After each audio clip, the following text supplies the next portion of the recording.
I see a Budweiser. Go ahead and hold it up. Yes. There's that was the Budweiser. biggest clue. Yes, right Doing there. it for Dale. Man, it's so many gimmicks, right? I feel like they're making it a lot more complicated than it needs to be. I mean, a lot of people, you get polarizing opinions on DRS. I know you guys know exactly what I'm talking about here, but sometimes the effort, it's all about the boys. You know, like, hey, you It know, is. life sucks sometimes, and you Yes. the boys. iRacing kind of always has a tendency to kind of buff Yes. the new cars just a little bit. I'm not going to go on record saying it's because they want people to spend money on their platform and buy all the new Conspiracy content. confirmed. But Yes. but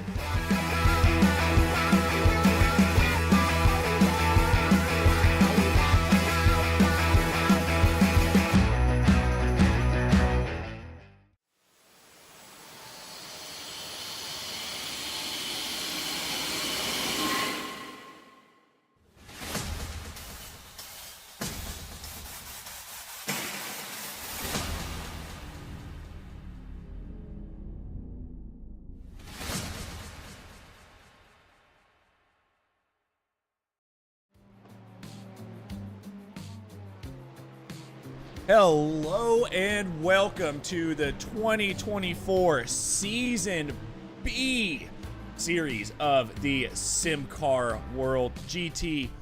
I don't know how you guys say it. We're just going to call it SimCAR, Randall. My name is Adam Thompson. I'm joined in the booth by Randall McGrew tonight. Mike Braun, actually in a charity race tonight, but he will be with us again next week. It's Season 2 of 2024.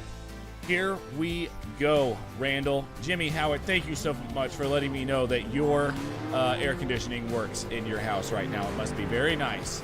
I'll see you soon, my friend. But Randall, when you think Florida, you think of two tracks, Sebring, Daytona. We're at Daytona tonight, and we've got a full field of GT3s. Absolutely. A 15-minute sprint race followed by a 45-minute feature race featuring the GT3 cars on the historic Daytona road course. You can't ask for much better than that. You really can't. And as you can see here, track length of 3.54 miles, Randall. Pretty long. It actually uses most of the backstretch, if not all. It does use all of the backstretch. Some of turn, what would be 2, some of turn 3, and a lot of, it uses a lot of the super speedway, including that little infield section as well. So with that being said, give me your tricky points here, and I know turn 1 is definitely got to be one of them. At turn 1, lap 1 is going to be crucial. Make sure you get through that clean. And really, driving on the oval is trickier than you think. You need to stay close in contact with the lead pack ahead. Use that slipstream. Save some fuel. Fuel saving could be a big deal here. They're not required to take a pit stop for fuel in either of these races, so you might be able to underfuel the car a little bit, have a little bit less weight, but that means you're going to have to save to make it to the end. Yep, absolutely. But let's get right into it here, Randall. We're gonna try to find a guy that I think we know pretty well here. We're gonna go on board with one Justin Hall here. Looks like he's trying to get a little bit of a gap here. But yeah, Randall, why don't you take us around the track? If we're going to go on board with Justin Hall, it might be a little bit of a wild ride, but we'll see what we can get done here. As you see, he's hugging down towards the bottom, blends his way up as they approach the start-finish line. He's going to dive down slowly, not the most smooth, and then work his way. Actually, he's going to stay. Looks like he's backing out and let some faster cars go. He's going to get a nice wide entry to turn 1 here. Clip that apex, stay out of the grass, and then let it run wide. Follow that yellow curbing to the left and then to the right. Bring the car over to the right-hand side of the track. Keep your eyes on that flagpole on the left as your braking marker, and turn in for a late apex there on the International Horseshoe. Bring the car out to the exit curbing and then slide back to the right across the track for a very fast left-hander that's trickier than it seems, especially in traffic. Come out in the middle and move back to the left and try to open up the right-hand hairpin. That's really will catch a lot of drivers out, get easy to oversteer, bring the car back across the track for the tricky transition back onto the oval. A small left-hand turn. It's really bumpy. It's easy to lose the car there. As you can see, he's really wrestling that wheel. He's going to run all the way up towards the wall and then run down that baking to get him a nice run. He's going to have a good slipstream here coming down the back straight. We'll see if he lifts to follow or if he's going to make a move. He's peeking out to the right, outside. Going to keep your eyes on the right for that 3 sign, the 2 sign, and then just that right there, that light is when you're going to be on the brakes and pitch it in for the Le Mans chicane. Used to be called the bus stop, now called the Le Mans chicane. Try to keep it through there in as straight a line as possible. Keep that wheel movement nice and smooth. Avoid the slowdown, and then just hug the bottom, because as Larry McReynolds likes to say, the fastest way around is the shortest way around. Or maybe I got that backwards. The shortest way around is the fastest way around. Well, I don't know. I have to do my homework. Slow is smooth and smooth is fast. I messed it up last week too, Randall. You're not the first one, and you probably won't be the last. We'll look at Justin Hall here, see where he's going to come across the line, if he even does get a time here. Looking for him still. I think that may have been an invalidated lap, so yeah, let's go ahead and hop off board with Justin. Justin, you're dead to me. I hope you know that. But let's go through here right now in the standings before we get too far into it. Looking like Carter Hutcherson, Canadian, up there in P1 with Christian Youngwall. Oh, yeah, Mr. Quokka Racing there in P2. Ray Kingsbury, P3. Ray Kingsbury up there in P3, a league admin here in the SimCAR Grand Am Series.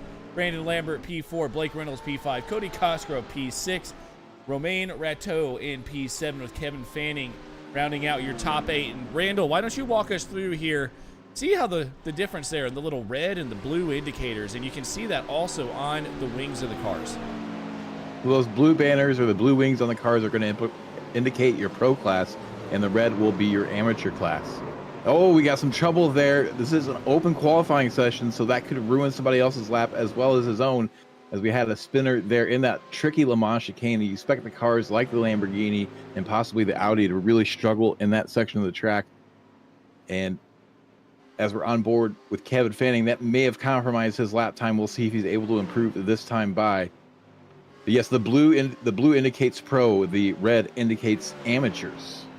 And it's looking like we've got an actually a 15-minute qualifying here. I thought that was supposed to be 10, so we're going to be with you guys maybe just a bit longer tonight. While we have a little bit of time to talk here, we got Kevin Irwin in here saying, I don't need mine today. Got the windows open.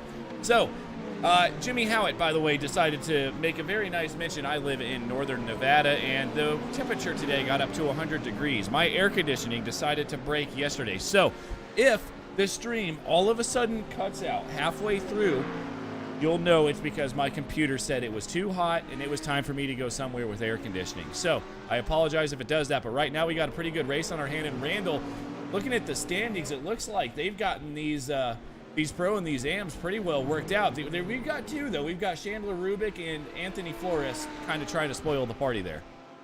That's the thing with these amateur splits, is oftentimes you'll have an amateur that's really, really good at certain types of track or at certain tracks, and they'll excel. And honestly, a track like this with an open qualifying format, I'm not surprised to see a couple AMs up there mixed in with the heavyweight pros, because that slipstream plays a huge effect on lap times. Yeah, it absolutely does, and that's honestly something we're gonna have to think about this whole race is strategy, right? I mean, it's really, really tough to break away here. I mean, even if you do break away, I know these things don't really bump draft like stock cars do, but even if you do get outside of that magical 1.52 second range, you're still under threat of losing the race, especially at a track around here. Yeah, one mistake will bring you back in touch with the cars behind you. Most times, though, like you said, it's hard to break away. It's easy to fall off. So you need to make sure that your strategy is to stay in contact with that lead pack so that you have a chance at the end of this. Now, not having a pit stop takes a lot of the strategy out of it, but you still need to keep that nose clean, keep in contact with the lead draft, and just count your laps and be there at the end. Yep, you absolutely do, and it's going to be interesting here. We got about halfway to go here in the qualifying session. We are now 8 minutes into the 15-minute qualifying session.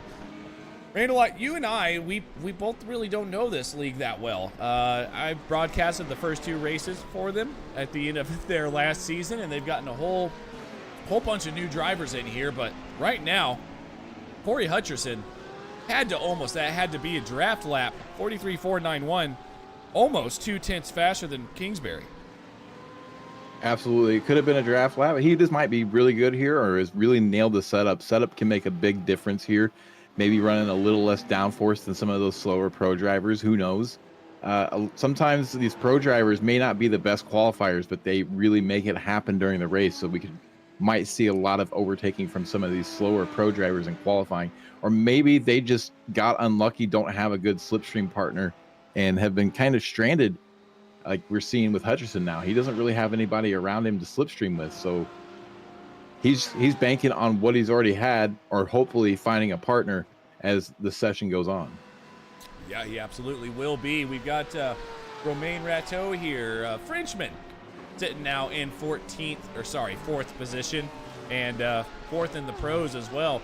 Corey still up there.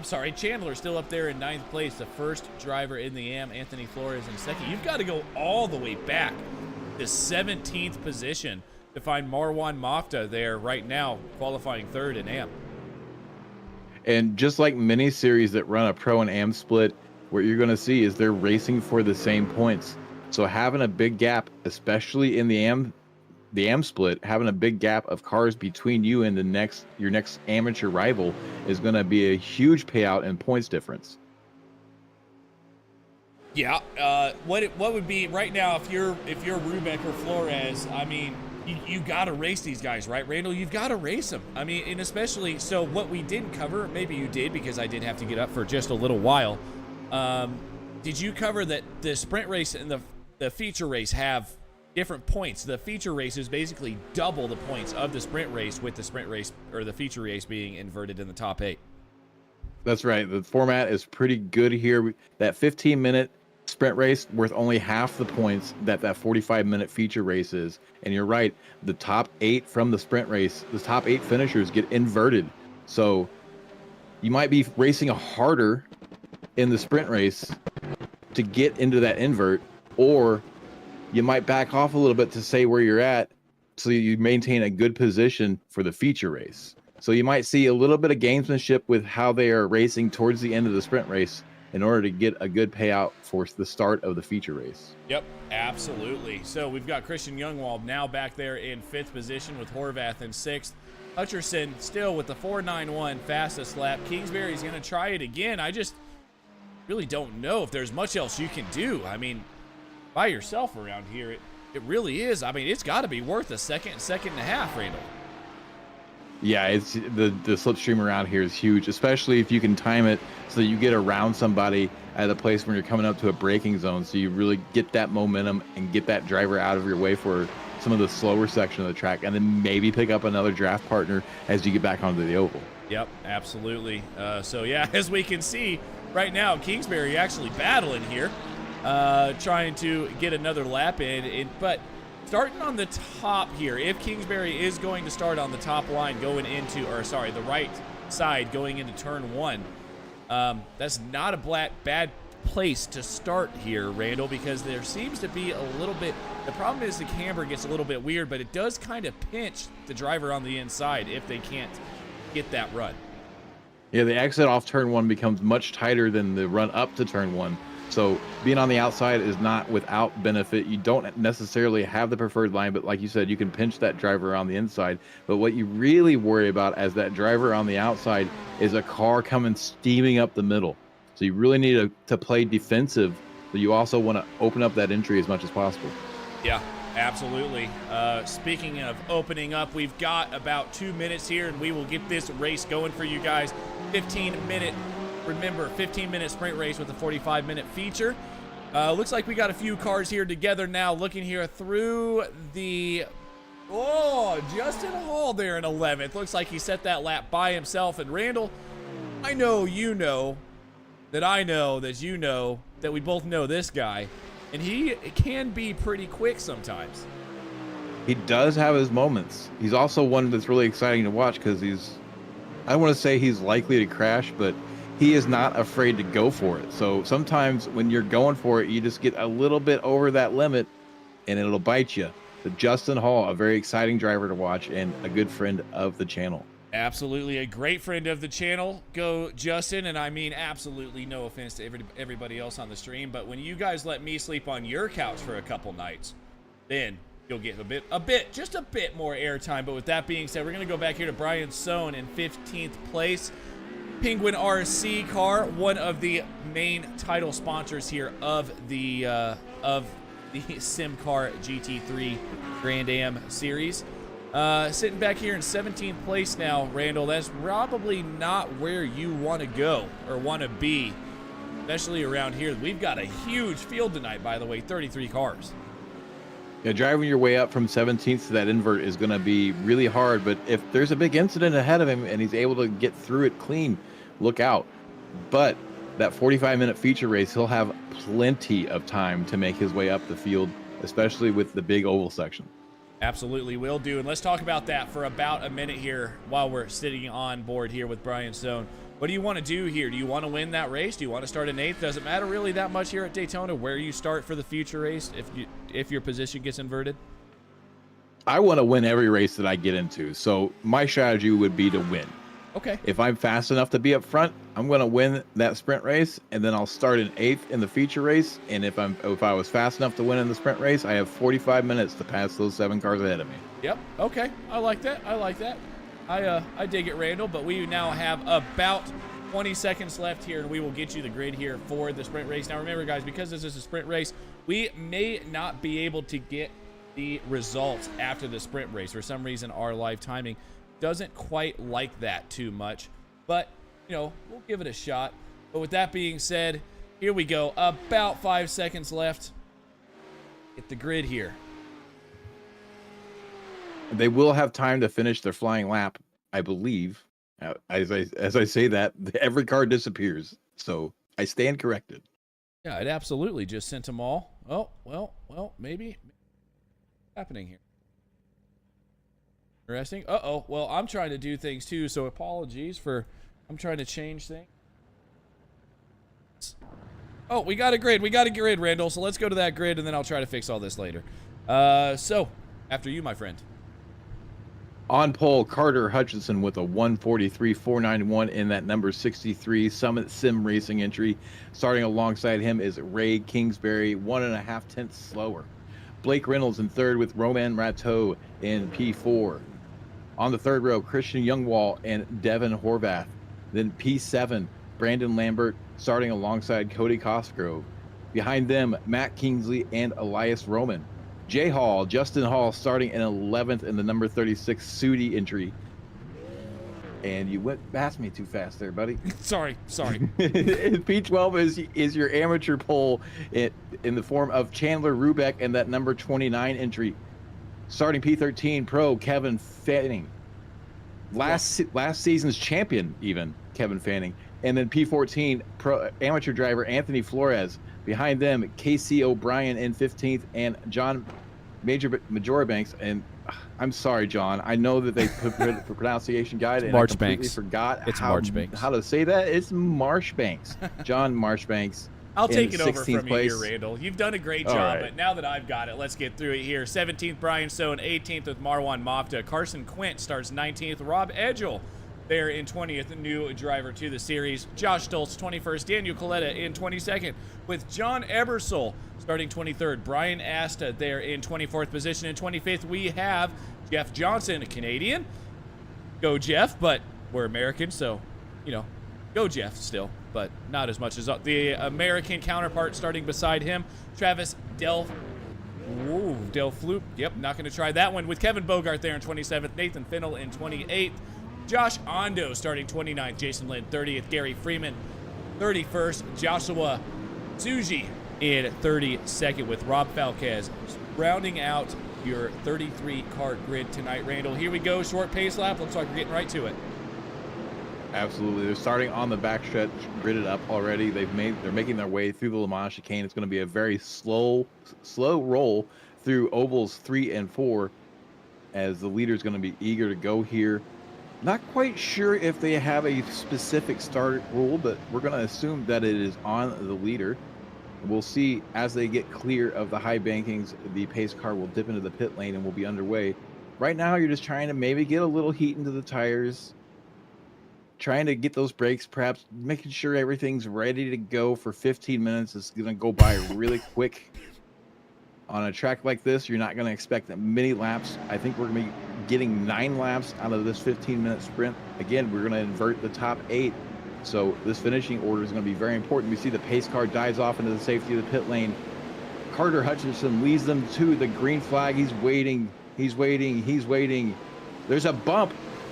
And they're not going, and now he goes. And he really, really backed the pack up, and they're going to be going 2 wide. Expect to see him 3 and maybe even 4 wide as they get into turn 1. Yeah, that was an interesting start there from Carter Hutcherson, but he's going to be able to hold on to the lead. Turn 1 is going to be interesting. Let's see if everybody gets through it. Looks like there's a little bit of a bump there, but everybody's getting through it okay. Now into turn 2, turn 3. We're 3 wide right in front of them. Oh, we got cars everywhere. Big trouble.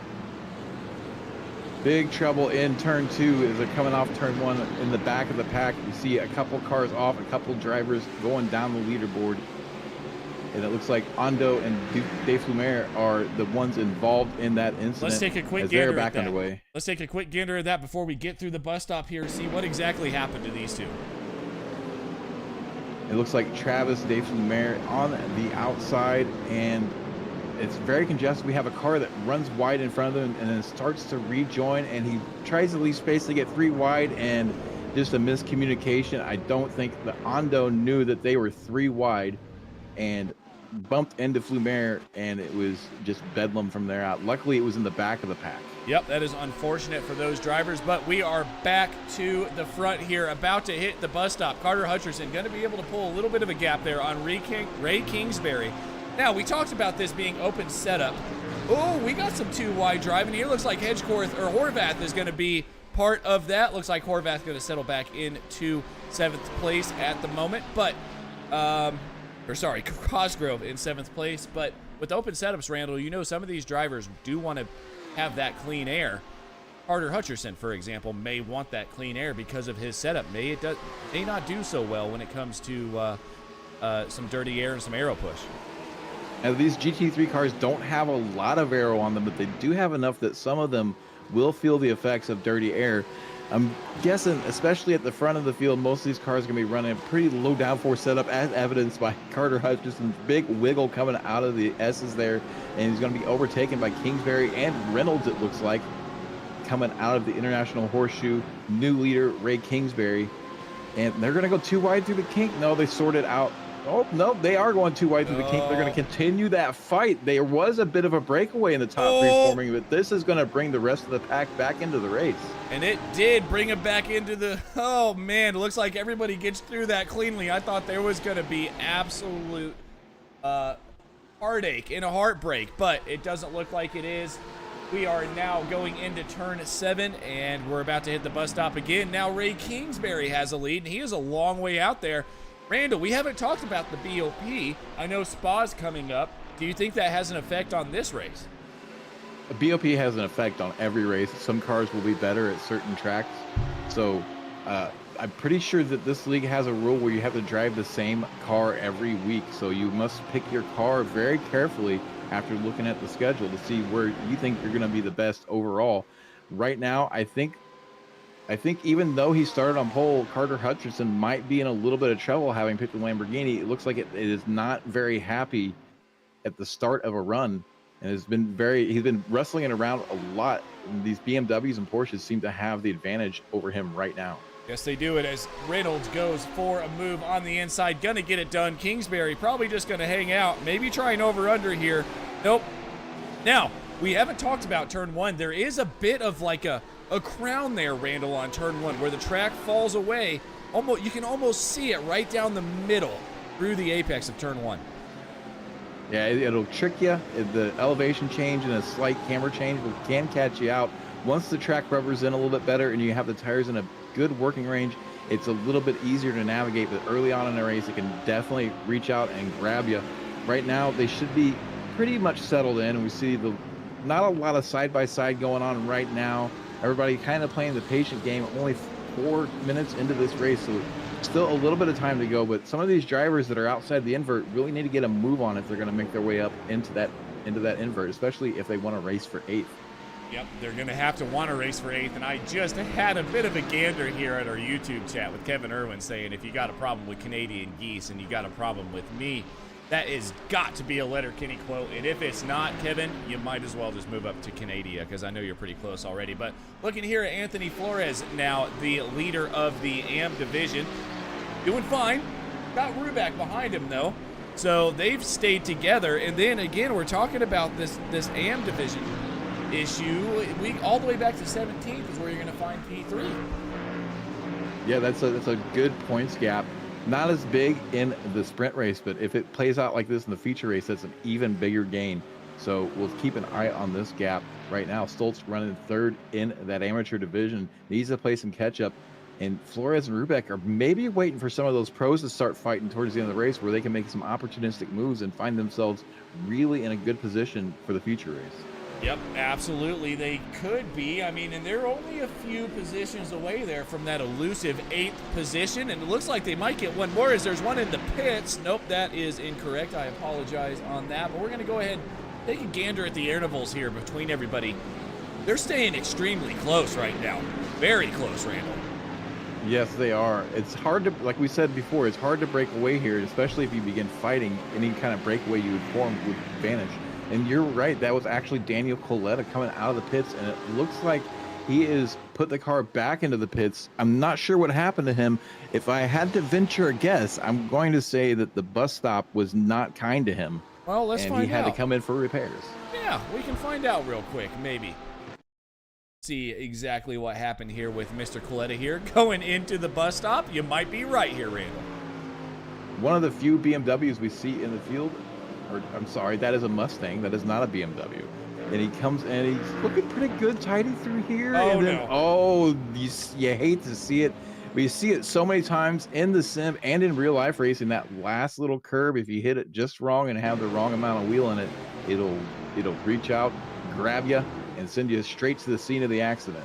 See what happened here and see if Daniel just decides to pull it over, if he tries to actually get back out on track. Right now, it looks like he's going to try to bring it back out on track.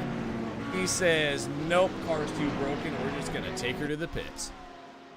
That car pretty heavily damaged. I suspect that wheel was at a pretty severe angle that he was sitting behind. So, yeah, probably a good call to send it to the pits and try again in the feature race. We got a little bit of a battle forming here for the lead. We do. We got Riddles, Kingsbury, Hutcherson, and Rateau. And Cody Crosgrove has found his way to the back of this battle as well. And I just want to mention something here as I'm looking at this, Randall. There are a whole lot of Porsches up here. There are a lot of Porsches at the front end of this field. We have the Lamborghini kind of sticking out like a sore thumb, holding on for dear life right now, as Hutcherson is really struggling with that car. It looks like he's having some issues, and once he gets a bit of traffic around him, it seems to be exacerbated. So he's trying right now to defend and try to keep cars behind him and maintain that contact with the leaders ahead. But he looks like he's really struggling to keep that car on the podium spot. Real quick, we got Chandler Rubeck now up here in 10th place. He's only 2 positions away, with one staring him straight in the face of Matt Kingsbury for 9th. Then he's got to go track down Roman. Rubeck's getting closer and closer. He might have a little bit more time to get this done in that Ferrari.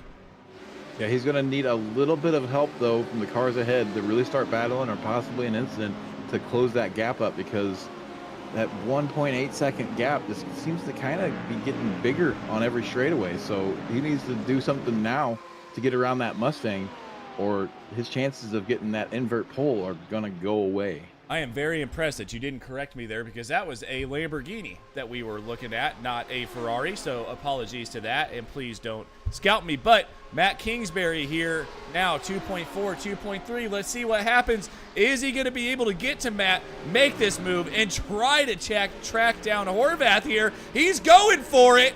Is it? Oh, he had to get on the brakes. Kingsbury closed that door. Absolutely. He did show the nose there and looked like he was going to go for the move, but just didn't have the confidence in the brake. These Mustangs are actually pretty good at braking. They're able to stay out off the brake pedal just that little bit longer to make them the last of the late breakers most often. Absolutely. And look at here, we got another lead change. Now it's Blake Reynolds up here in first place, with Matt's brother Ray sitting in second. Carter Hutcherson still clinging on to third place somehow. 2 more Porsches behind him in Romain Rateau and Cody Cosgrove. Really, I mean, if you're in this position right now, Randall, Cody, let's be honest, is sitting in one of the better positions you can be in for an inverted field coming up. Absolutely. And keep your eye on Hutcherson. He looks like he's got the car a little bit more under him now. I know that 15 minutes of fuel is not a lot of fuel. He was the quickest in qualifying.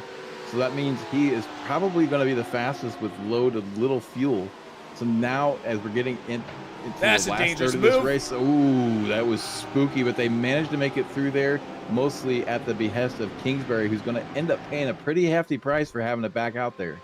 Yeah, Kingsbury, I mean, that just goes to show you through that bus stop, you've got to have one line. There is one line through there to be fast.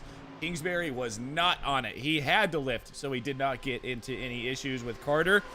Now back here in 5th place, still doing okay. Cody Cosgrove has moved up 1 position. Carter Hutcherson now going to try to track down Blake Reynolds. Blake is way out there, though, all of a sudden. Yeah, this is going to be a very important lap for Reynolds. If he can have a very, very clean infield section and put it in a good lap, he might have a chance to break away. He's going to be right at the edge of slipstream as they come out of the infield section at this moment. But it looks like Hutcherson might be a little bit faster on the infield section. He's closed down that gap by 1/10, so he's going to be having a good shot for a win here at the end of this if he can keep it under him. I think he will be, and you wonder if Hutcherson might be trying to hold his cards just a little bit close to his chest right now, Randall. He's not going to try to get too close. He wants Reynolds to think he's actually a little bit quicker and then use all of that slipstream up on the white flag lap, get him coming out of turn 4. Right now, it looks like Reynolds had a better entry into the oval, but possibly a better run off the corner by Hutcherson as we see that gap is kind of holding static and starting to slowly go down. Once they get into a straight line, I expect it's probably going to go down a little bit faster, but within a lap or two, Hutcherson should be there.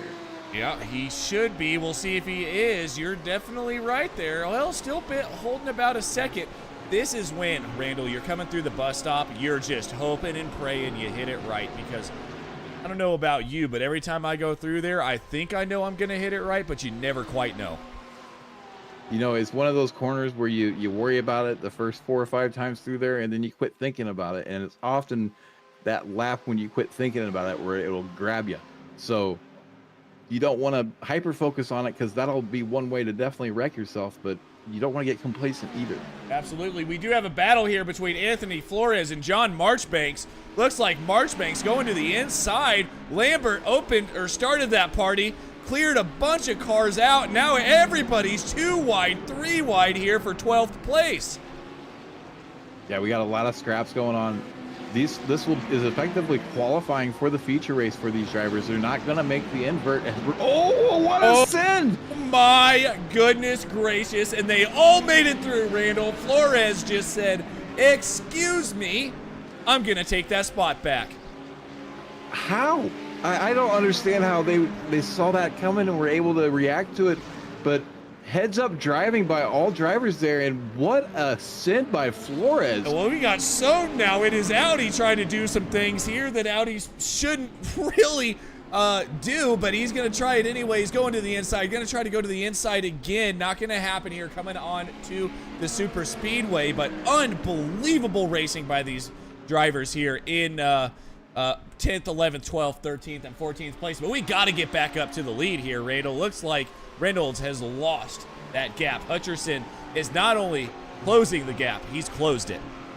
He's there, and they don't have much left to go. I think they're going to be taking the white flag this time by, yes, only a minute 15 left in this race, and it's a minute 45 lap around here. They're definitely going to be taking the white flag this time. Hutcherson in the catbird seat, and they have a nice breakaway, so they don't really have pressure from behind. They're going to have plenty of room to race. He absolutely is. Let's see if we can white flag. See the white flag there from the starter stand. Nope, of course I couldn't see it from that angle.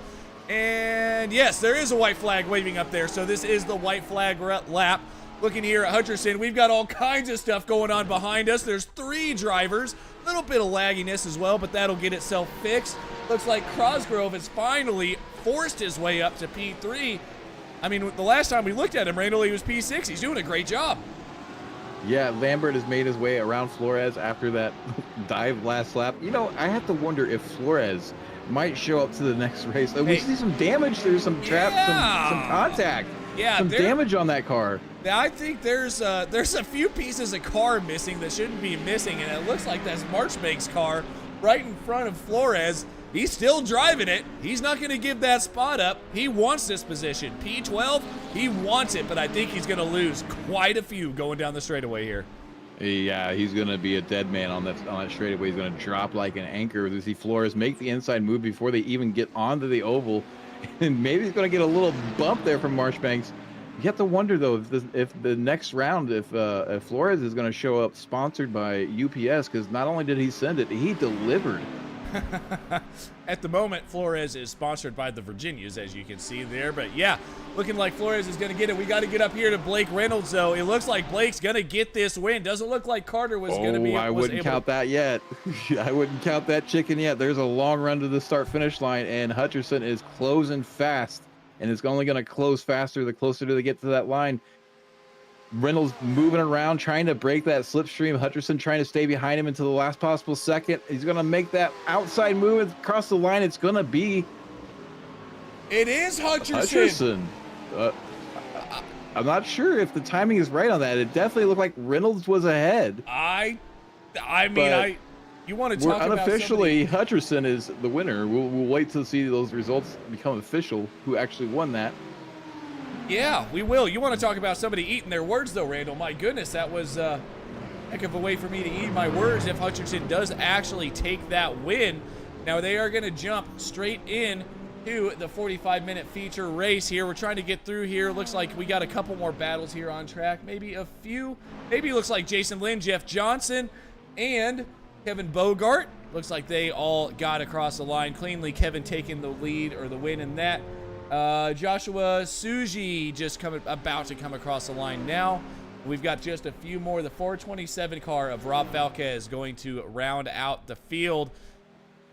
There was a lot going on in that race, especially at the end, Randall. That's Daytona. It happens every time. They do have a 10-minute warm-up session between the sprint and the feature, so we will have time to go through the official results, and I am looking at the official results. Blake Reynolds was indeed your winner there. My eyes did not deceive me. He was able to hold off Carter Hutcherson for that win with Ray Kingsbury in third. P4 is going to be Cody Cosgrove, followed by Roman Ratto in P5. P6, Elias Roman, followed by Devin Horvath. Christian Youngwall is going to be your invert pole positions. Finished 8th in that. Matt Kingsbury just short of that in P9. And your amateur winner for the sprint race, Chandler Rubeck, not Anthony Flores. Expected to see Flores with that win after that really bold maneuver on the infield. All right, guys, so we do have a bit of a warm-up here. Got about 10 minutes here for the warm-up. We will be right back.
And we're back. And we're back. Randall, got about 2.5 minutes left in this session, almost 2 now before we go live. Looks like there's only one driver that decided to run his lap, and it's J-Hall with a 45.5. Now he's on the pit exit, but yeah, what are you thinking here for the feature race, Randall? Is it going to be the same as the sprint? I mean, there's really not much else you do around here at Daytona. All you do is race. Yeah, I think we're going to see more of the same. Maybe a little less frenetic since they have 45 minutes instead of 15. A little bit more strategery probably going to happen. But overall, yeah, I think you're going to see more of the same, especially in that midfield battle. Some of those AMs mixed in with the pros. We're going to see possibly see some fireworks here. Yeah, we probably will. Hey, guys, real quick, I know you guys are wondering what's going on with my paint. Why can't I see my paint? Well, Trading Paints is not cooperating with me at the moment. I've tried to download it a couple times, and it says it's downloading. And I go to refresh it, and nothing changes. So, hopefully, it does end up fixing itself. It probably won't. Letting you guys know that right now. But hopefully it does. Anyways, Randall, continue. We call Trading Paints old reliable in the broadcasting business because it always seems to fail most reliably. Exactly. Devin Horvath here, obviously pretty quick. And, you know, that Ferrari, it's not a bad-looking car, Randall. No, it's a sharp-looking machine, and there's not many of the Ferraris in the field today, but was not the worst either. Like, was not slow, so he was able to keep pace with the lead pack pretty well until it broke up a bit. Those Ferraris, you know, they're a bit of a sleeper around here. Not the fastest of the GT3 cars for a track like this, but look out on some of the more technical tracks that Ferrari could be at the sharp end of the field. Yep, and one person we didn't really talk about that much is Josh Ondo there as he decides to pull off in the second we want to talk about him. How about Anthony Flores? We've already talked about him. We thought he should have gotten that AM victory. He didn't. It looks like he's got that UPS Brown driving suit, the way he was sending that package up the inside. You know, you got to wonder, he was the lone amateur around a couple of pros when that happened. If maybe he just missed his brake mark and it was a bit of a panic send that ended up working in his favor. Yeah, absolutely. We'll have to see. I mean, whatever happened, it happened. It worked. Trying to wait for the warm-up to get done here. We have some results here. I don't know. Might be for the warm-up. See if we can get a grid up, Randall. We'll give it just a few seconds. It looks like we do have a grid. Christian Youngwall takes the invert pole, finished 8th in the sprint race, and now starts on the pole alongside Devin Horvath. Elias Roman in 3rd with Roman Ratto in 4th. And on the 3rd row, Cody Cosgrove and Ray Kingsbury. Kingsbury was up there fighting for the win in that sprint race. Back there in 7th, Carter Hutchinson, who was so close to getting that win in the sprint race, will now start 7th alongside the sprint race winner, Blake Reynolds. Matt Kingsbury in P9, with P10 being your first amateur driver, Chandler Rubeck. P11, Brandon Lambert alongside the UPS man himself, Anthony Flores. P13 is going to go to John Marchbanks alongside Brian Sohn. Kevin Fanning, last season's champion, starting P15, and Jay Hall starting in 16th. Casey O'Brien in 17th with Josh Stoltz alongside him in 18th. Behind them, John Ebersole and Rob Edgel. Starting P21 is Marwin Mofta alongside Brian Asta, and behind them, Carson Quint and Kevin Bogart. Then starting 23rd, Corsten Quint with 24th being Kevin Bogart. I have said those names already, so I'm going to continue to the next row, which is Jeff Johnson and Jason Lynn, and behind them, Joshua Suchi and Gary Freeman. P29 is going to be Josh Undo. We saw him involved in an incident early there in the sprint race. Next to Nathan Finnell. Behind them, Robert Falquez, Travis DeFlumer, and Daniel Coletta. All right, guys, so I know you can see what's happening here. You see a whole bunch of glitching, a whole bunch of lagging on your screen right now. I did mention I've got no AC. My CPU is overloaded and running extremely hot right now, so we're just trying to get it through this race. Let's hope it happens. Let's go racing, Randall. That CPU running hotter than the racing we have on track, and we're going to see another one here. 45 minutes about to kick off. We're going to wait for that safety car to take to the safety of pit road. The field is going to be in the hands of Christian Youngwall as they make their way towards the starting line. Just waiting for that pace car to peel in. We saw a very late start out of Hutcherson last time. Will we see another late start? No, he's going to go very early into that Geico restart zone. Youngwall going to lead them off towards turn 1. Yep, Youngwall going to take the early lead here with Horvath, but it is just nothing but craziness behind him. We got cars spinning, we got cars glitching. I don't know what's going on right now, Randall. And that looks like Anthony Flores off at turn 1. He's got the car going back in the right direction, but he is going to be last in the field now. He's maintained contact with the pack, so he will still have that draft. And we do have one pit starter, so it looks like it's going to be, is that Suchi coming out of the pit lane? He's going to be in no man's land. He's really going to need some help if he's going to have a chance to go anywhere in this 45-minute race.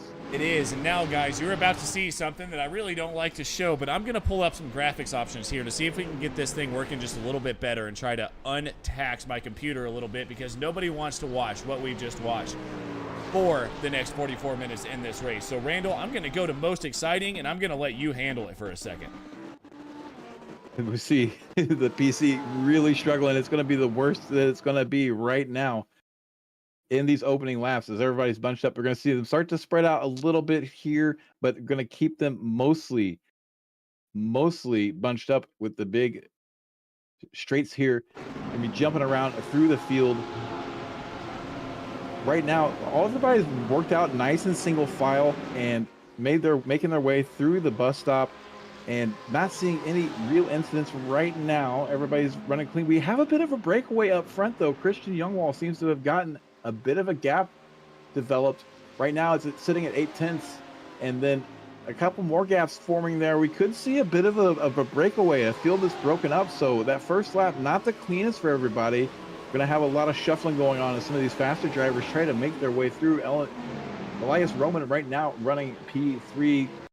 Cody Cosgrove in P4, and Roman Rateau holding station in P4. I'm sorry, Cosgrove was in P3. Numbers are hard. Yeah, they are hard. These letters, you think these letters are easy? Try these numbers. They're difficult. Yeah, we'll see if that fixes anything. Let's hope it does.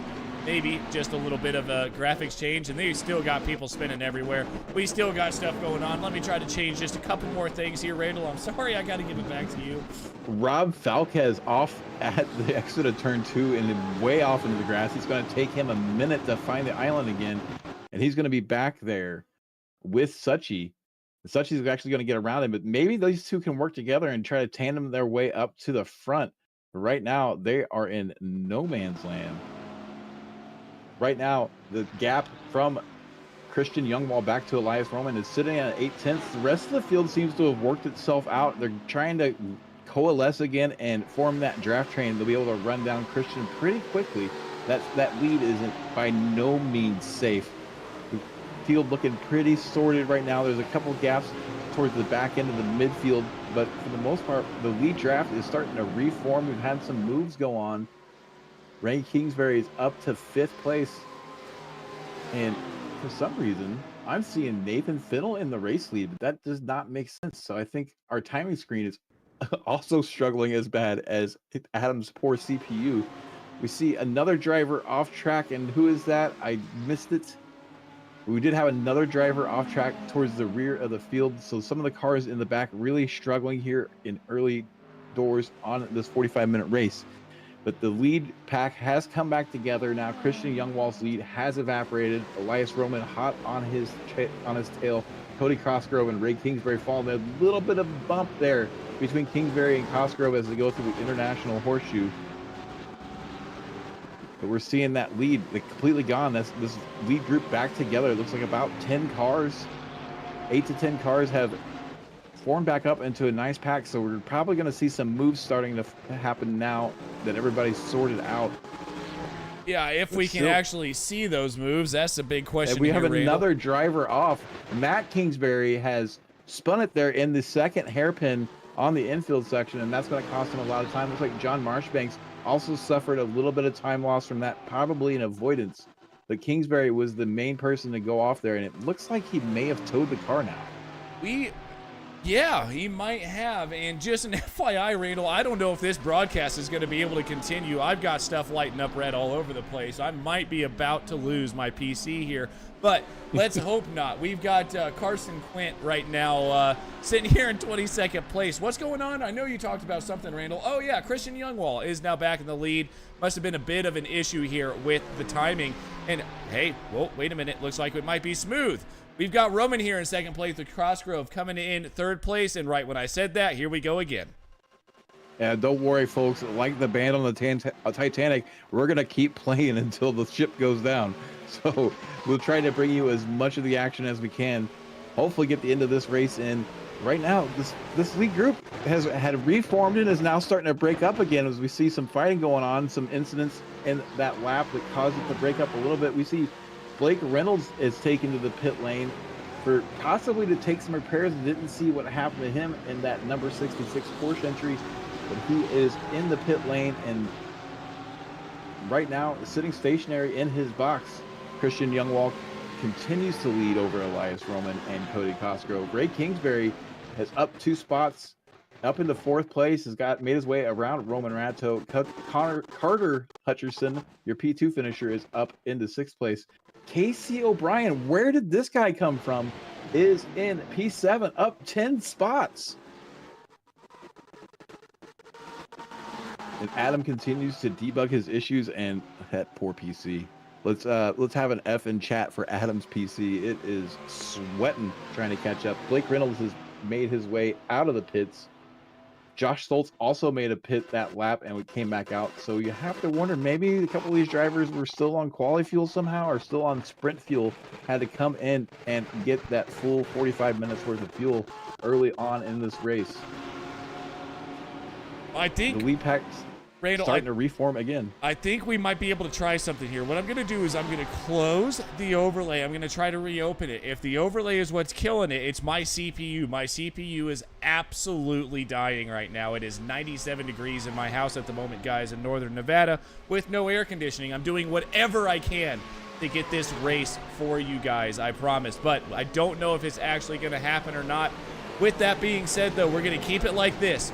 Try to reload the overlays, but we might be working without overlays till the rest of the race, which should be quite a bit of fun here, Randall.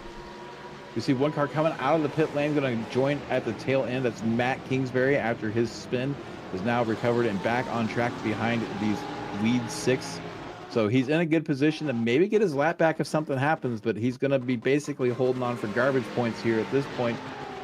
And I've done you guys a solid and thrown the timing URL into the chat, so if you want to see the live timing, you can look at it there and you will see what we're seeing if by chance the overlays are not able to come back.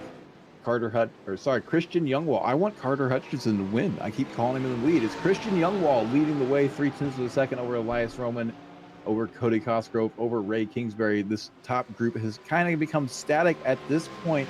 Not a lot of movement amongst them, so they're kind of settled in. They're all on a nice draft train, waiting, clicking off laps, waiting towards that end. I think this race is going to be 26 laps long. No pit stop, so we don't have to worry about fuel calculations here. But 26 laps is a long way to go. And as I say something about the timing screen, when the overlay goes away, so does the timing screen. I don't know what I'm thinking, Adam. Oh, we are having a great time tonight, aren't we, Randall? Happy Thursday night, everybody. Let's let the computer do its thing for just a little bit and try to get the overlay back. But right now, you can see that you've got Elias Roman right now all over the back. Or, I'm sorry, now trying to pass Ray Kingsbury for the lead, and it looks like he's going to do it. Elias Roman now takes the lead here in the race. Ray Kingsbury now in second, trying to get overtaken by Elias. It looks like he does. I have no idea what's going on. I cannot commentate like this, Randall. I don't know what I'm doing anymore. Ray Kingsbury made some move for second in the first turn, and now Sixes nose up the inside on the International Horseshoe and makes a pass for the lead over Christian Youngwall. Get out of my way, he says. I want to lead this race, and he makes his way to the front. Maybe a bit of ruffled feathers out of the 55. I can see the mic lighting up from that car, but right now it was a clean pass. Ray Kingsbury leads the way to the transition back onto the oval. They're going to make that sharp little left-hander. A little bit of contact there, possibly out of the 55, trying to get to his raised rear bumper there, and then they're going to have the slipstream down the straightaway. Look out for this Mustang. It is fast in a straight line. Possibly going to have a chance to attack going into the bus stop, and we see Cody Cosgrove has made his way up to 4th. Carter Hutchinson, we saw him trying to make a move around the outside into turn 1 this lap, didn't make it stick, stays in 6th place. Yeah, doing good so far here. We've got Romain Rateau there in 3rd place, like you mentioned. Carter, yeah, you said something about the Lamborghini here at the beginning of the race. Do you think it's going to come back to him? Let's hope it does, because he needs it to. Sitting right now in 4th place and really starting to lose that gap to Youngwall and Kingsbury. And we're seeing him look around to the outside again. He did this last lap, made the move a little bit later. He's gone a little bit earlier. Going to be alongside, possibly better into turn 1 and going to have a chance to get this spot, but still has to back out a little bit. Looks like the Porsche able to drive it into that corner a little bit better. Carter Hutchinson has his hands full, but he has made it his way up to P4, up 3 spots from where he started in 7th, and he's still looking on the outside. Well, let's see if this is going to work for us. It looks like it just might. She might be able to hold on for hopefully just a little bit. Ray Kingsbury right now in the lead with Christian Youngwall here in 2nd place. Romain Rateau in 3rd. Carter Hutchinson sitting in 4th place with Elias Roman in 5th. In 6th is Cody Crosgrove. Chadler Rubeck absolutely flying in the AM division. 7th place overall. 1st place in division with Casey O'Brien in 7th. In 8th with Kevin Fanning in 9th. John Marchbanks in 10th. Justin Hall really not going anywhere, but he is at the back part of this pack, which is a good thing, in 11th place. Now we get into the AMs. Rob Edgel, John Ebersole, Marwan Mafta, Anthony Flores, Jeff Johnson, Kevin Bogart, Brandon Lambert sitting back here in 18th with Brian Asta in 19th.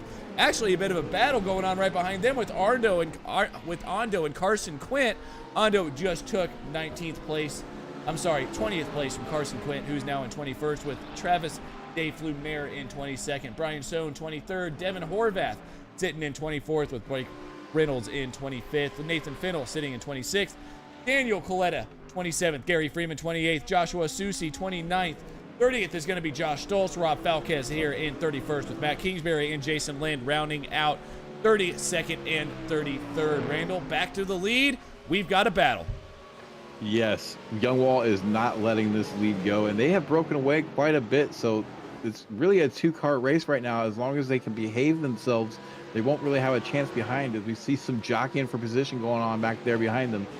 Let's take a couple notes here. Reynolds started in P8, and now he's down to 23rd. We saw him just jump up to 23rd, but he has definitely had some issues along with Adams PC.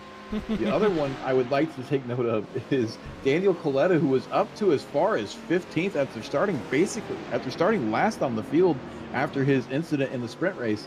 And I don't know what happened to him, but we saw him quickly drop back last lap, now down to 27th, but he had made his way quite a ways up in that Mustang.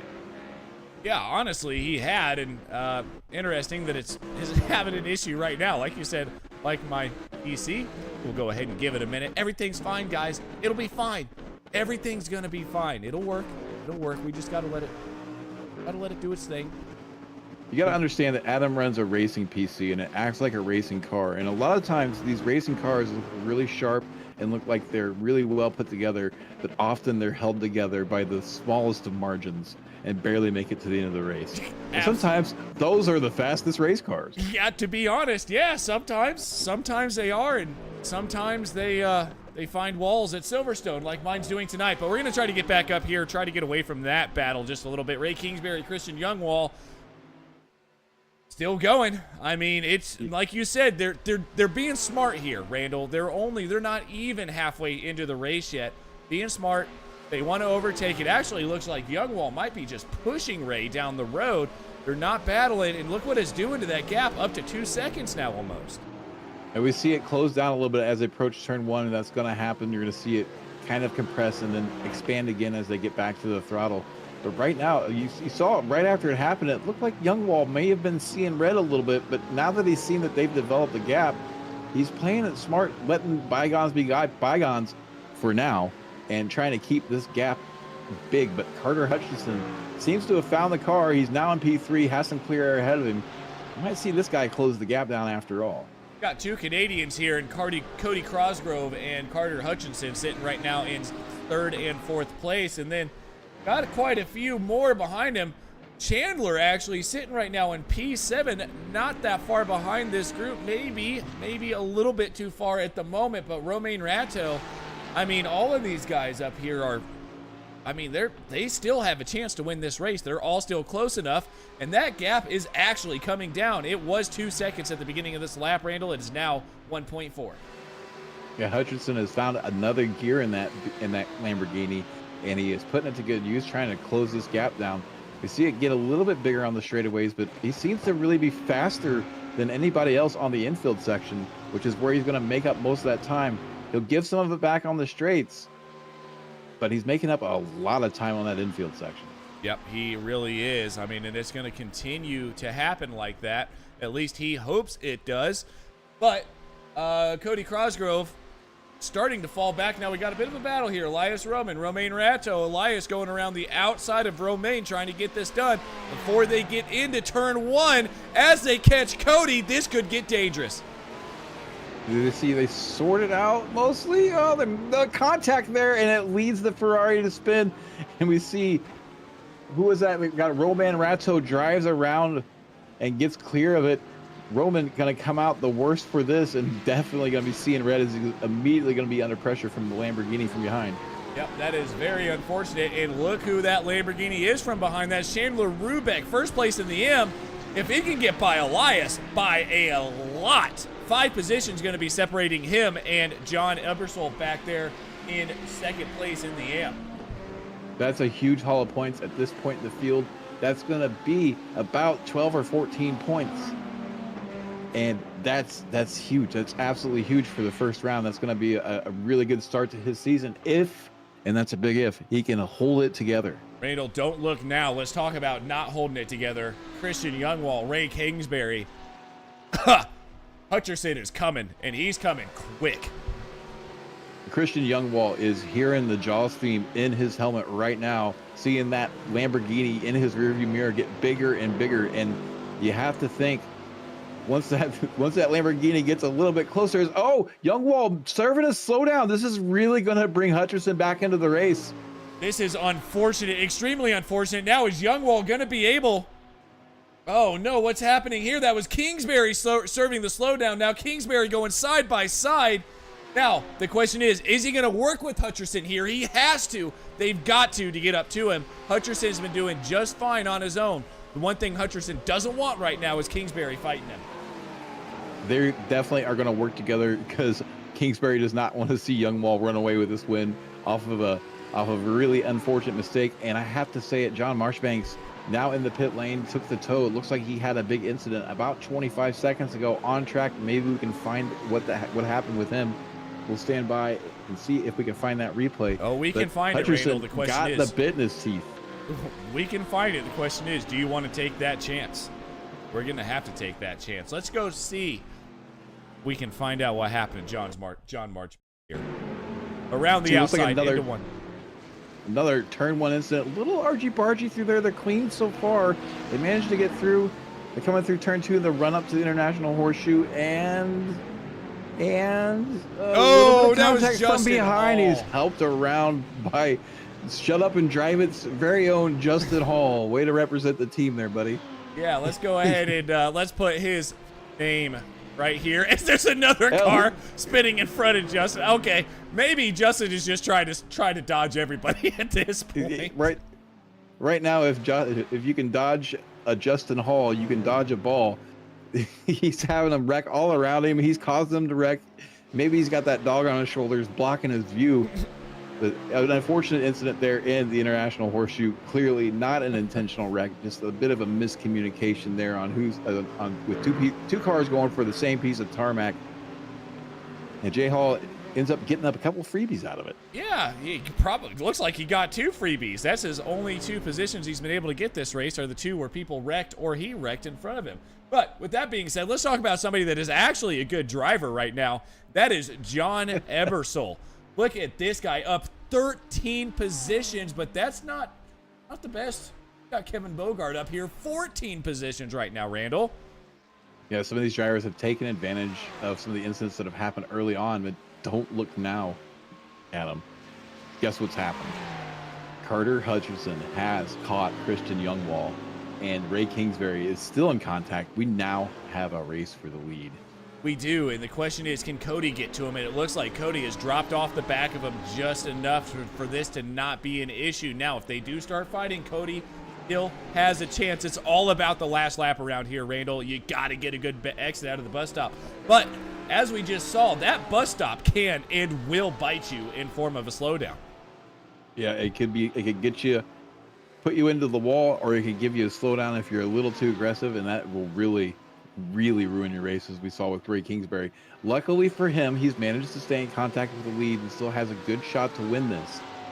He dodged a bullet there, but yeah, the later you get in this race, the less you want to make that mistake.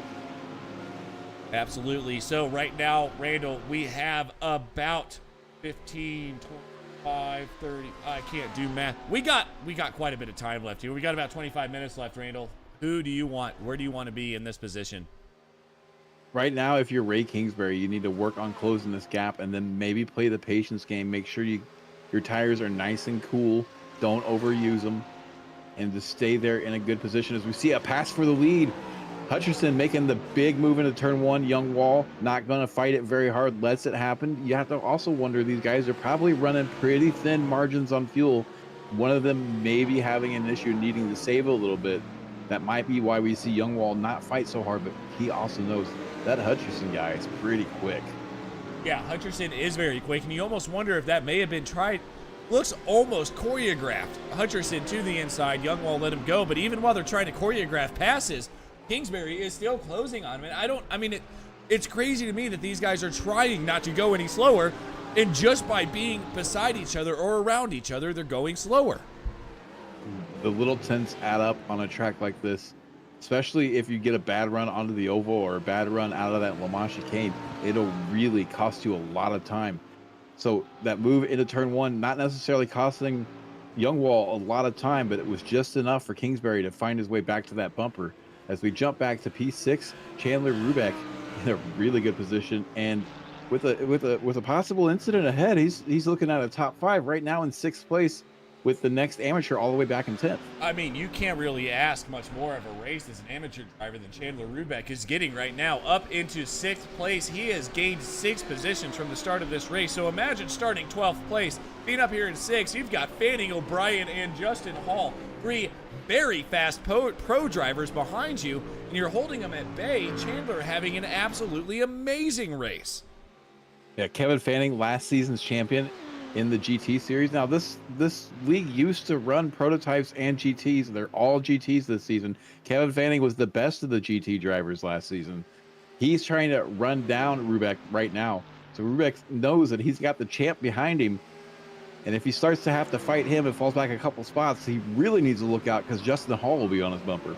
Yeah, and as we've seen a little earlier in this race, Randall, if there's one car you don't want on your bumper, it's Justin Hall, because he won't be there for long, because he's going to rear you and send you somewhere not on the racetrack. But back to the lead, we've got Carter Hutcherson again winning still, and Ray Kingsbury is not only, like I said, close the gap, he's there.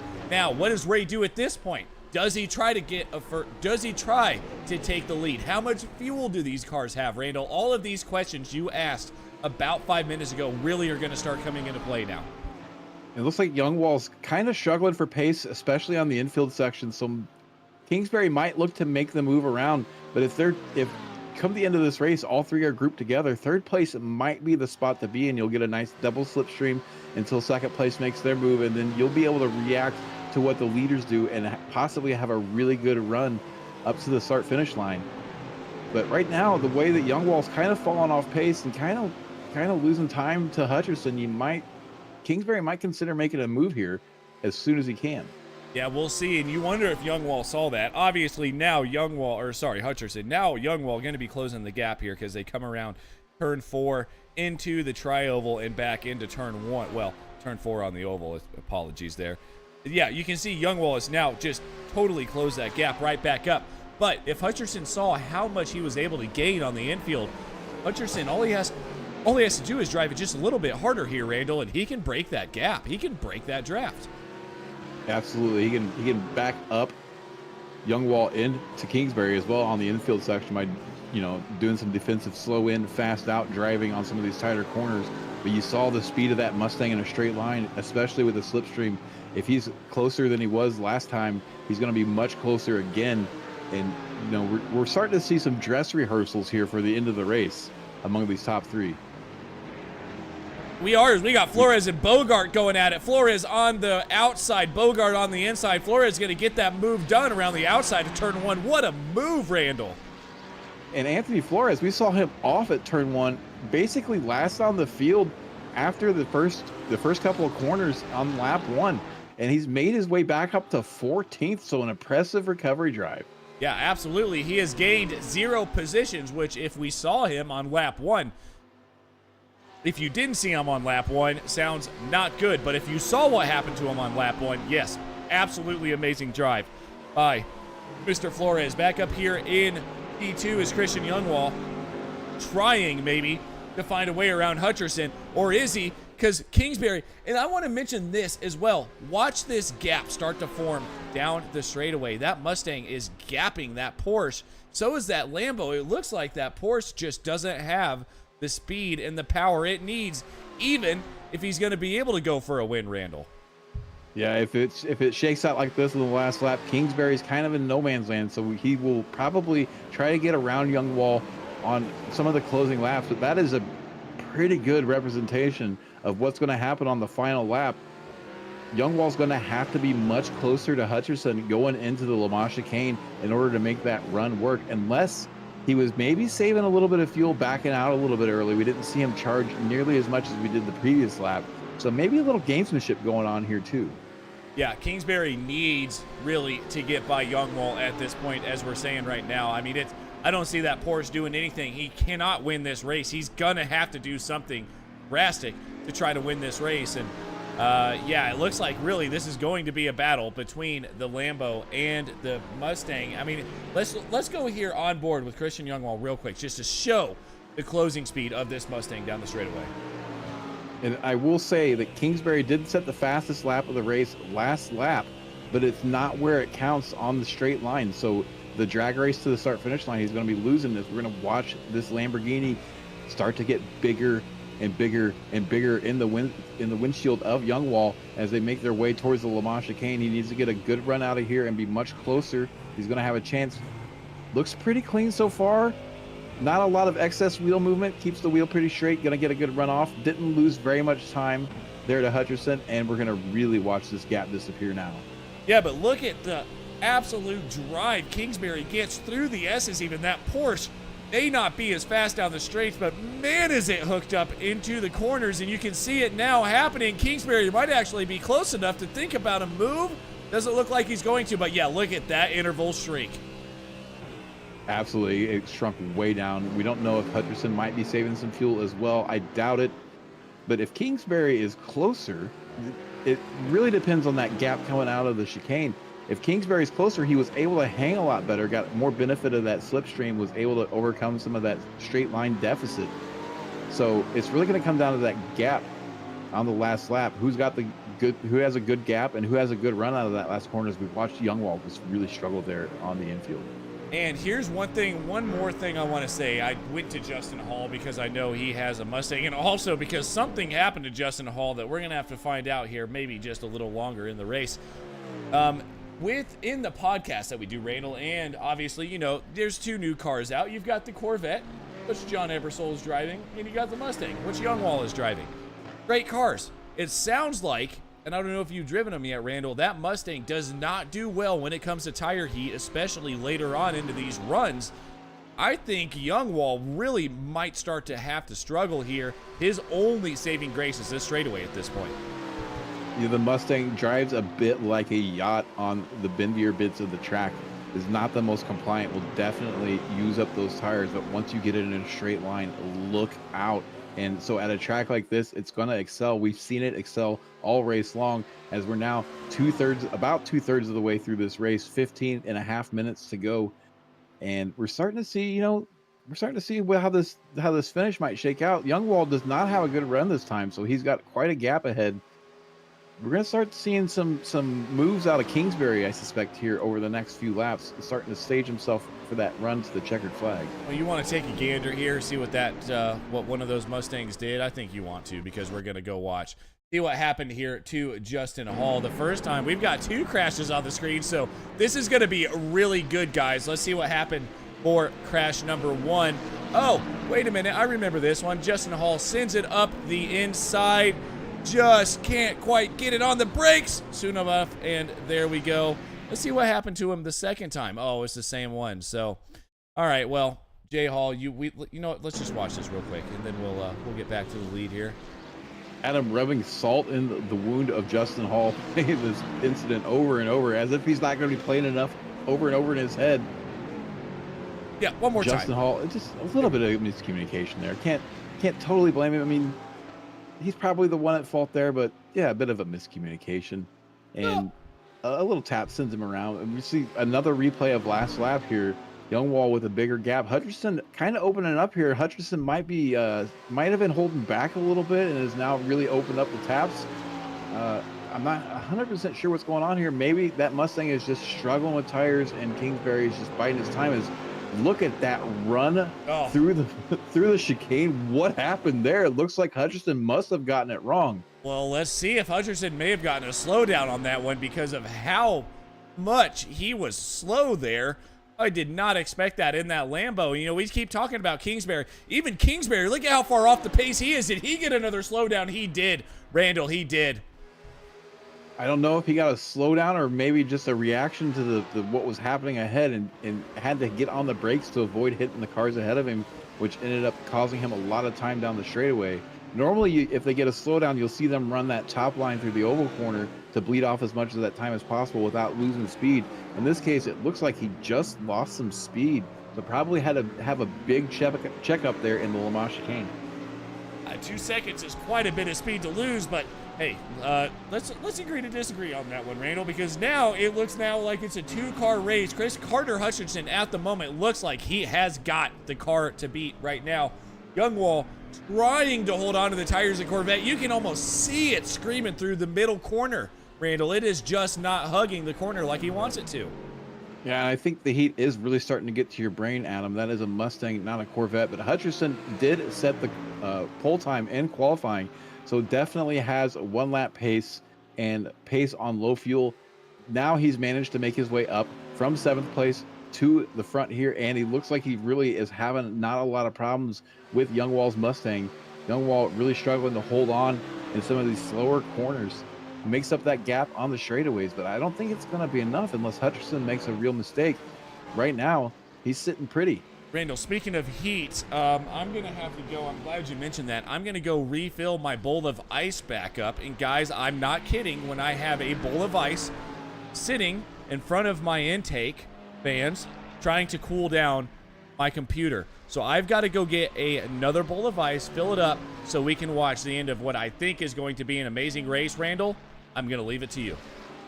We see Rob Edgell had jumped into the pit lane, is now back out of the pit lane. Not sure what's going on with that Corvette, but we are currently on board with Travis DeFlumer in P17, trying to track down Johnson in 16th in that number 85 entry. We see a nice little kind of a group starting to form here that could possibly come back together and have a good fight here in the midfield at the end of this race. These two drivers are in the same class, so this position is extremely important, more important than if it was a pro driver and an AM driver together. But every position is important. Again, they're racing for the same points. So if you finish 15th overall, you get paid P15 points, regardless of what division you're in. And Coletta coming up on these two. We saw him. He made a lot of ground early and then had an incident and fell back, and he's going to start making his way around these two. He makes his way around the outside of DeFlumer and going to force his way into this amateur fight. And gets ahead of Quint and is now has his sights set on Dave Flumer. Jump up to Marwin Mofta in the 191 inch. We not spoke a lot about him. You see this fight back here continues going through the kink, too wide. That's really tricky driving. Mustang's gonna try to outbrake the BMW on entry and maybe gets it done. Yes, gets it done and makes that move stick, and it's gonna have the lead of this little train on the run through the oval. Let's see if he can hold that position, and might see some of these amateurs get a little punchy behind him coming up into the bus stop. But he's opening up a big gap right now. Looks like Johnson struggled to get off the transition and onto the oval. Now going to fall into the clutches of Dave Flumer, who's looking to the inside, thinking about it. No, jumps back in behind, maybe saving a little bit of fuel or just biding his time for the end of this race. 10 minutes left to go in this race as the battle continues for P16.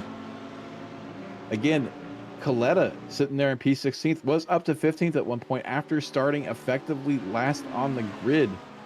Had an incident, found himself back in the 20s, now back up to 16th. So a double recovery run for him, showing a lot of pace and a lot of skill in traffic. Okay, Randall. Carter Hutcherson continues to lead over Christian Youngwall and Ray Kingsbury. Bull of Ice has been acquired, and it is now sitting back in of the intake fans. What did I miss, Randall? Doesn't look like much. Looks like actually Kevin Fanning has lost a position maybe to Chandler Rubeck. He's almost in the top 5 now. No, he was always behind Chandler Rubeck, but he's been lurking and biding his time as well. So I think maybe we'll see a fight for this position. But what you really need to look at is P8. Ebersol has made his way up from 10th to 8th and closed that gap up to Rubeck. So that gap in points is not going to be nearly as big, but still, every position counts. You know why, Randall? Is it because of our friend? Is this why? It's because he's in a Corvette. That's why. I thought this was J Hall Bash Day, and that was the reason where he was going to be there. Oh. No, you're thinking it's the Corvette. Yeah, that could be. It is definitely the Corvette, because the Corvette is the best car ever made. But I mean, we can have an argument about that if you want, but we're going to lose that. So yeah, John Ebersol there in the Corvette, up there to P2 in class, P8 overall right now, as my PC decides to start glitching out again. We're going to get back here up to the lead though. Kind of the lead. Looks like Fanning gets around Rubeck. Rubeck with a little bit of trouble under braking. The Lamborghinis are a little notorious for having some issues with trail braking, and it bites him there in turn 1. It looks like he ran a little bit wide, got off into those marbles, and then just couldn't get it to turn in and brake very well, and had to catch it. Managed to do a good job to keep it on track, but he did give up that position to Fanning. So now he's only 1 spot ahead of Ebersol, but he has a pretty sizable gap back, so he's still in a good position to win this amateur race. Now, he does have a sizable gap, Randall, but all it's going to take is one mistake. And let's talk about slowdowns here with about 7 minutes left, 8 minutes left in the session. Yeah, the bus stop. That's going to be a big deal here. Just don't make any mistakes going into here, because what is that bus stop? That slowdown's worth, what, 3 seconds probably? 3 to 4 seconds in that bus stop if you get that slowdown, depending on how well you can serve it. Some drivers are better at serving slowdowns, possibly from more practice, but oftentimes that slowdown will cost you 3 to 4 seconds over the long run, just because you have to back out and go a little bit slower and take that high line. It looks like that those tires on that Mustang has just started to fall away here, Randall. That Youngwall has absolutely lost the gap. 1.4. The last time we looked at it, it was 0.0 something, and you can see, look at the Mustang struggling through turn 1. Yeah, this last lap has been very hard on that Mustang. Lost over a second just on this last lap, and he's starting to struggle. Kingsbury's going to be looking at shots, trying to track him down. Not really going to be in a position to win this race, but definitely going to be able to have a shot at that second step on the podium. Youngwall now just trying to bring it home and stay on the podium. He doesn't care what step it is at this point. He just wants to be up there, as he's really nursing those tires. You see he has trouble making his way to the apex even on some of these tighter corners. So Youngwall really fighting that Mustang right now. He absolutely is. We're going to go into the cockpit here just to see what what he's dealing with. See if we can actually see. We're going to follow him here down into turn 1, and we'll see if these Mustang tires are actually going to be an issue, especially this weekend, the Spa 24 coming up, Randall. This could be some big news here, but yeah, these Mustangs seem to not be doing so well on the long run stints at the moment.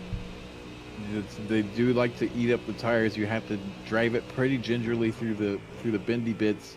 And you see his inputs still look pretty smooth, so he's not pushing the car too hard. He runs a little bit wide, threatens to get that off track on that last apex, but definitely a little bit slower than he'd like to be in some of those sections. But look okay through the bus stop. Gap now up to 2.1 seconds even. Hutcherson is just taking time out of Youngwall hand over fist at the moment. Rubeck back there still holding on to the back of Fanning. I just want to see here into turn 1 how Youngwall is handling this Corvette. The heat getting to you again. This is definitely a Mustang, and it seems to be a little bit tidier through here this time. So maybe took it a little easier this last lap. Let the tires chill out some as we see some smoke in front of the leaders.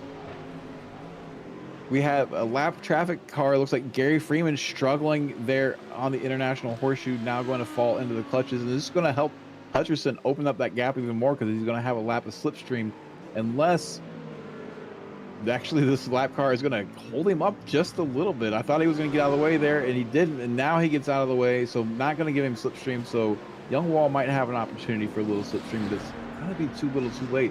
The gap you really need to keep an eye on is that gap from Youngwall back to Kingsbury. It's already down 3-4 tenths since last lap. It is 2.1 separating Youngwall and Kingsbury at the moment. They're doing what they can here. We'll see if Kingsbury can actually get up to Youngwall, but right now that's holding pretty steady, especially with Youngwall maybe able to get a bit of slipstream here, like you said, from Gary Freeman, who is only 0.7 of a second ahead of him on the battles box there on the bottom right-hand corner, guys. But it's one of those things. It's just gonna be, what can you do? It looks like this is spread out to a point that this is probably going to be the finish, what we're looking at right now, other than Chandler Rubeck, who has stayed right on the back of Kevin Fanning, even though Kevin got around him. Yeah, one mistake didn't count Chandler out here. He's still in slipstream range, so he's going to have a chance to fight back for that spot. Brian Reynolds has made his way around John Ebersole and made it. He's made quite a recovery run too. We saw him way down in the field. Now he's back up to 8th. So I have to wonder maybe if that issue was actually a glitch in the timing. Blake Reynolds, sorry, not Brian Reynolds. Blake Reynolds in that number 66 entry, who won your sprint race, is now in 8th place, trying to track down Chandler Rubeck. That's a massive gap to make up, though. Nearly 13 and a half seconds. Not much time left on the clock. It really is. This is the race we're watching here, it looks like, with about 3 minutes left. Looks like Rubeck gonna try it around the outside, not able to make it happen here, Randall. Where do you want to get this done? We know that Mustang is fast in a straight line. How well do you think this Lambo has held its tires together? He looks like he's probably done pretty well. He had that one mistake in turn 1, but he was off into the loose stuff.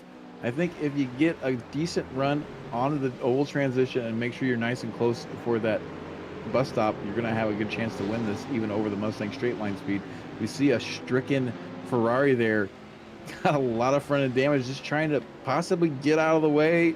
You know what I always say, getting out of the way often leads to getting in the way, and Casey O'Brien doing his best to leave these drivers room to race, but he's still fighting for these positions. He is. Casey O'Brien is missing what would be an engine if the Ferrari was a front engine vehicle, still doing what he can here. This is the craziest thing I've ever seen. Casey, get out of the way, let these guys race. But anyways, back up here, we've got Rubeck and Fanning still battling it out. Rubeck about 0.5 of a second behind Fanning. That will close. Casey O'Brien, you can see Casey O'Brien, Coletta Mofta back there, all 0.3 of a second away from each other with and Brian. I got to jump in here, Adam. Carter Hutcherson has taken the white flag. He should be on the last lap now. Carter Hutcherson going through the International Horseshoe with some lap traffic going off track in front of him. A spooky sight to see when you're in the lead. Got a 1.9 second gap over Christian Youngwall. So that gap has come down quite a little bit. So Youngwall's found a little something here at the end of the race. We've lost Kingsbury. Oh, sorry, no, we haven't. I mean, He's there. He said, "Hey, I'm here." He He's just there. flashed his lights. He's like, "Hey guys, I'm right here. What are you talking about?" No, Kingsbury He's back there there. about 2 seconds. 2 seconds back. You can know, see, in that he's in that camouflage yellow car, kind of hard to spot. But he's there. Yeah, Oh, yeah. Kingsbury, a couple seconds in arrears of Youngwall, but right now doesn't look like they're going to be enough time for any of these drivers to come together and make another spot up. So Christian Youngwall holding on to that P2 hang position. on. I wouldn't say that yet. We still have a battle here between Rubeck and Fanning that is yet to be decided, Randall. This is going to be the one to watch, the battle for P6. Chandler Rubeck, who led this race over Fanning for most of it, had one little mistake in turn one and now finds himself behind. He's in a pretty good position here. We're going to watch this gap get a little bit close, a little bit smaller, and then hopefully he gets a good run through that bus stop chicane, and we'll have a race to the line as Carter Hutcherson now takes to ovals 3 and 4, coming down to the front straight dog leg to take the win. As we watch, is Chandler going to be able to come back on Fanning or not? Carter Hutcherson, your winner, followed by Youngwall in P2 and Kingsbury in P3. And look at this gap. Watch it close. We're going to have a real drag race here. That Mustang very fast in a straight line, but it's not fast enough to get over that slipstream. I don't think he's going to be close enough to be back. Not quite there. So he's going to come home in 7th place with Blake Reynolds coming in behind him in 7th. It's quite a gap there, but he's also got a bubble back to Ebersol. We see Daniel Coletta on his second recovery run back up to 15th again. You have to wonder where Coletta would have been if he wouldn't have had that incident. Well, it is unfortunate for Coletta, but he does have one more position to make up if he can get to Marwan Mafta. 0.2 of a second now. Going to very quickly come down to 1/10. He's got to make it happen quick, though. Mustang versus Mustang. I don't think it's going to happen. Down to 1/10. Mafta barely gets Coletta at the line there. And that is the closest battle we had, waiting on the number 16 car to come around. And that will be it. And we can get you guys the results, I think. I might be wrong. No, we still have quite a few drivers we're waiting on. Nathan Fennell about to come across the line here in 20th place in the AM division, with Josh Ondo in the number 19 car in AM about to come across. Now we've got a bit of a battle here between Josh Stoltz and Rob Edgell. No, we don't. It's just Josh Stoltz coming across the line here. Waiting now for Rob Edgell, and that should finish out. Finish it out. It is the last car to come across the line. Everybody from Matt Kingsbury back was down by at least one lap and has already finished the race. All right, let's get you guys some results here. Randall, maybe, hopefully, if you take it away, you're gonna let me. We're gonna try this one more time.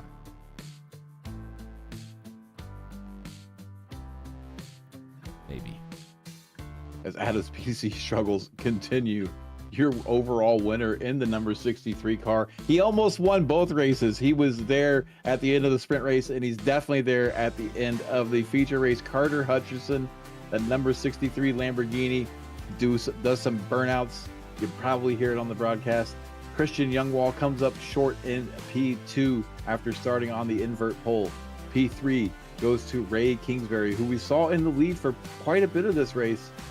Cody Cosgrove comes home with a quiet P4. We talked about him a few times. He just really hung out there in that top 5 most of the race and had a nice clean race, brings it home 4th. Roman Ratto in 5th.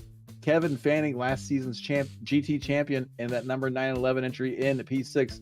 Your AM division winner, Chandler Rubeck, comes home in 7th, followed by Blake Reynolds, then amateur P2, John Ebersol in P9, and rounding out your amateur podium and the top 10, the always amazing Anthony Flores. This guy is going to be a driver to watch this entire season. He absolutely will, but with that, we have left for the rest of the season. Kevin Bogart coming home 11th with Brandon Lambert in 12th, Devin Horvath 13th, Marwan Mafta in 14th, Daniel Coletto coming home 15th, Casey O'Brien 16th, Brian Sohn sitting there in 17th with Travis Dave-Lumiere in 18th position.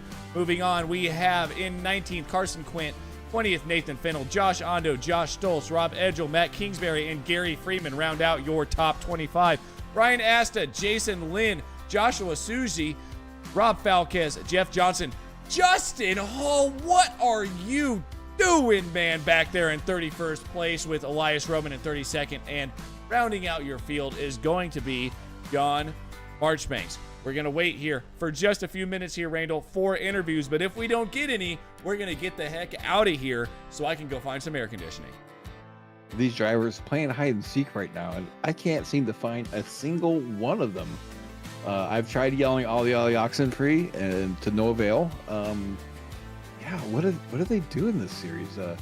Everybody goes and runs and hides in their trailer. I don't even see any celebrations going on anywhere. Well, listen, if it's hot enough, I know it's hot up here in Nevada right now. It's got to be hotter in Florida. They probably are going to hide in their trailers, Randall. So with that being said, why don't we just bring up the upcoming streams and we can go ahead on and get out of here.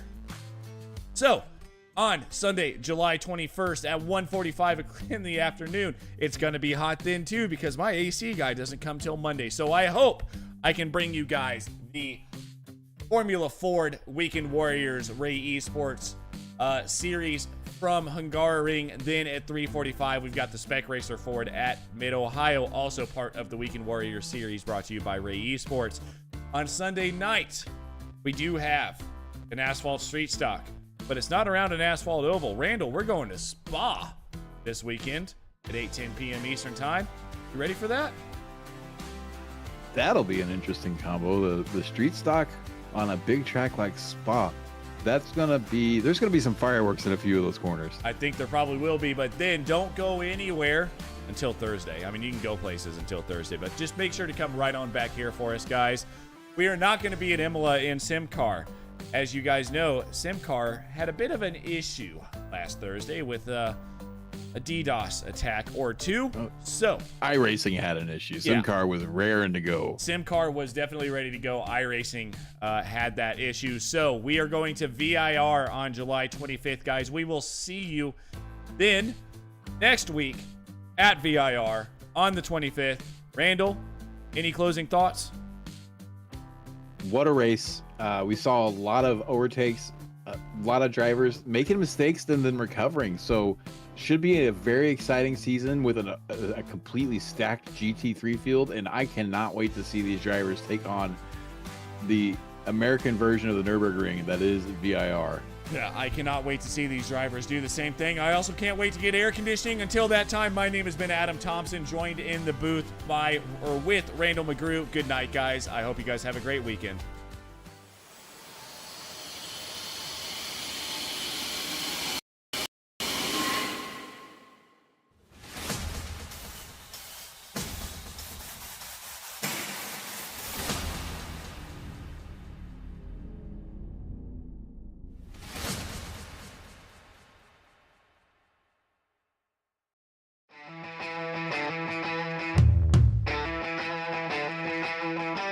I see a Budweiser. Go ahead and hold it up. Yes. That was the biggest clue. Yes, right Doing there. it for Dale. Man, it's so many gimmicks, right? I feel like they're making it a lot more complicated than it needs to be. I mean, a lot of people, you get polarizing opinions on DRS. I know you guys know exactly what I'm talking about here, but sometimes the effort, it's all about the boys. You know, like, hey, you It know, is. life sucks sometimes, and you need Yes. the boys. iRacing kind of always has a tendency to kind of buff Yes. the new cars just a little bit. I'm not going to go on record saying it's because they want people to spend money on their platform and buy all the new Conspiracy content. confirmed. But Yes. but